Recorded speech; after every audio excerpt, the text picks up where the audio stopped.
আজ আমি তোমাদের সাথে শেয়ার করব নিমন্ত্রণ পত্রের গিফট বক্স মেকিংটা। তো হ্যালো, চলো দেরি না করে শেখা যাক। আজ আমি ইউজ করছি এখানে কালারিং পেপার, আর আমার কাছে অনেক দিন ধরে একটা বক্স খালি পড়েছিল ঘরে।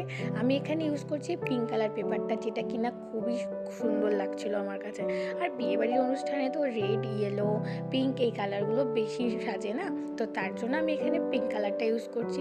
আমি এইভাবে সাইডগুলোকে আগে কভার করে নিয়েছি। আমি এখানে ফেভিকলের যে গ্লুটা হয় সেই গ্লুটা ইউজ করছি। জল আঠার থেকে এই গ্লুটা অনেক মাচ বেটার, মানে এটা ভালোভাবে আটকায়। তো এইভাবে আমি সাইড কর্নারগুলো আগে কভার করেছি, এরপর বাকি যেই সাইডগুলো আছে সেগুলোকেও কভার করে নিয়েছি। আর অ্যাট লাস্ট এর যে দু সাইডটা আছে এটাকেও আমি কভার করেছি। তো এই হচ্ছে এটা লুক। আর এটাকে আরও গর্জিয়াস বানানোর জন্য আমি এখানে পিঙ্ক কালারের একটা পেপার বাটারফ্লাই ইউজ করছি।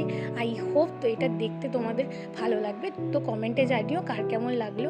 তো এটা হচ্ছে ফাইনাল লুক। যদি ভিডিওটা ভালো লাগে তাহলে লাইক আর শেয়ার করে দিও। আর দেখা হচ্ছে নেক্সট ভিডিওতে।